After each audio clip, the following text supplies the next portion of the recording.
तो आज हम बात करने वाले हैं महाभारत के एक ऐसे किरदार की जिसकी कहानी वीरता, दोस्ती, त्याग और त्रासदी से बुनी हुई है। एक ऐसा नायक जिसे किस्मत ने हर मोड़ पर परखा। और ये एक लाइन है ना, ये कर्ण की पूरी जिंदगी का सार बता देती है। एक ऐसा योद्धा जिसे जन्म से ही दिव्य शक्तियां तो मिली, लेकिन उसकी किस्मत बेहद क्रूर थी। तो ये कहानी शुरू कहाँ से होती है? किसी युद्ध के मैदान से नहीं, बल्कि एक ऐसे गुप्त जन्म से जिसने आने वाले समय के सबसे बड़े संघर्ष की नींव रखी। अब मजे की बात यह है, या कहूं विडंबना यह है, कि कर्ण की जो सबसे बड़ी ताकत थी, उनका वो दिव्य कवच, वही उनकी उस पहचान का सबूत था जिसे वो कभी अपना नहीं सके। ये एक ही साथ वरदान भी था और अभिशाप भी। तो एक तरफ देखे, वो सूर्यदेव के बेटे थे, एक राजकुमार थे, और दूसरी तरफ दुनिया उन्हें एक सारथी का बेटा, एक सूत पुत्र मानती थी। उनकी पूरी जिंदगी इसी कश्मकश में गुजरी कि वो असल में कौन है और दुनिया उन्हें क्या समझती है।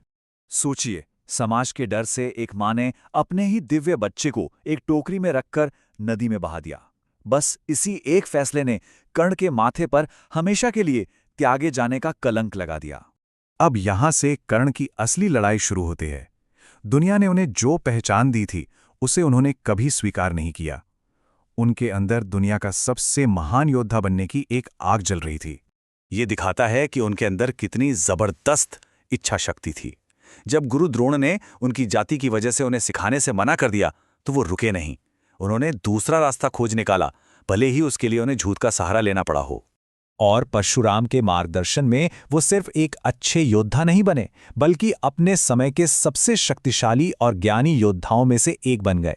सब कुछ अपने दम पर, अपनी लगन से। लेकिन जैसे ही वो अपने हुनर के शिखर पर पहुंचे, किस्मत ने अपना खेल खेलना शुरू कर दिया। 2 श्राप और एक दोस्ती, इन 3 चीजों ने कर्ण की बाकी जिंदगी की दिशा हमेशा के लिए तय कर दी। मतलब कमाल की बात देखिए, उनकी जो गुरु भक्ति थी, उनकी जो सहन शक्ति थी, वही उनकी पहचान भी उजागर कर गई और उनके लिए एक श्राप का कारण बन गई। जिस गुण ने उन्हें महान बनाया, वही उनके पतन का रास्ता भी बन गया। और देखिए कैसे किस्मत का जाल उन्हें घेर रहा था। एक छोटी सी अनजाने में हुई गलती और एक और श्राप मिल गया, जिसने उनकी मौत का तरीका भी पहले से ही तय कर दिया। और ऐसे में जब पूरी दुनिया उन्हें ठुकरा रही थी, उनकी जाति पर सवाल उठा रही थी, एक शख्स ने उनका हाथ थामा, दुर्योधन। उसने कर्ण को सिर्फ सम्मान ही नहीं दिया, बल्कि उसे अंग देश का राजा भी बना दिया। और यही वो पल था, यही वो वचन था, जिसने कर्ण को हमेशा के लिए दुर्योधन के साथ, यानी अधर्म के पक्ष में खड़ा कर दिया। ये दोस्ती उनकी सबसे बड़ी ताकत भी बनी और सबसे बड़ी कमजोरी भी। अब जब निष्ठा तय हो चुकी थी, तो रास्ता भी तय था, और वो रास्ता सीधा कुरुक्षेत्र के मैदान की ओर जाता था, जहां उनका सामना अपने ही भाइयों से होना था। इस बात से वो खुद भी अनजान थे। तो युद्ध से पहले एक एक करके कई ऐसी घटनाएं हुईं जिन्होंने कर्ण को बिल्कुल अकेला और असुरक्षित कर दिया। द्रौपदी का अपमान हो, इंद्र का छल से कवच कुंडल ले जाना हो, या फिर अपनी मां कुंती का सच जानना, हर घटना उन्हें युद्ध की ओर धकेल रही थी। और ये एक बहुत बड़ी रणनीतिक भूल साबित हुई। एक रात के लिए अपनी सेना को बचाने के चक्कर में उन्होंने वो हथियार गंवा दिया जिससे वो अर्जुन को हरा सकते थे और शायद युद्ध जीत सकते थे।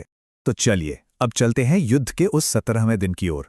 वो दिन जब सारे श्राप, सारे वादे और सारी दुश्मनियां एक साथ मैदान में उतर आईं, कर्ण के जीवन का अंतिम अध्याय लिखने के लिए।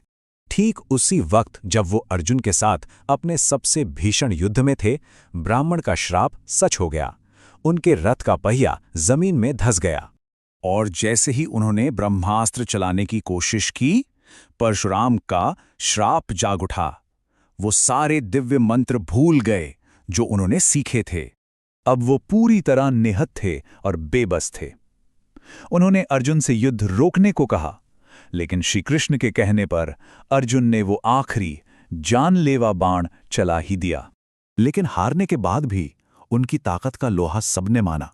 सोचिए, उनके बाणों में इतनी शक्ति थी कि उन्होंने अर्जुन के उस रथ को पीछे धकेल दिया जिस पर स्वयं भगवान कृष्ण विराजमान थे, जो पूरे ब्रह्मांड का भार संभाले हुए थे।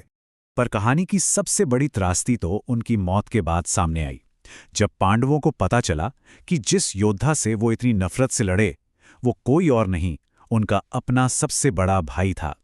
जीत का जश्न मातम में बदल गया। तो आज भी कर्ण को सिर्फ एक विलेन के तौर पर नहीं देखा जाता। उन्हें याद किया जाता है उनकी दानवीरता के लिए, उनकी अटूट दोस्ती के लिए और किस्मत के खिलाफ उनके उस कभी ना खत्म होने वाले संघर्ष के लिए। और यही सवाल है जो उनकी कहानी को आज भी इतना प्रासंगिक बनाता है कि क्या कर्ण सिर्फ अपनी बुरी किस्मत का शिकार थे या फिर उनके अपने फैसलों ने ही उनकी ये दुखद कहानी लिखी। इसका जवाब शायद हर किसी के लिए अलग है।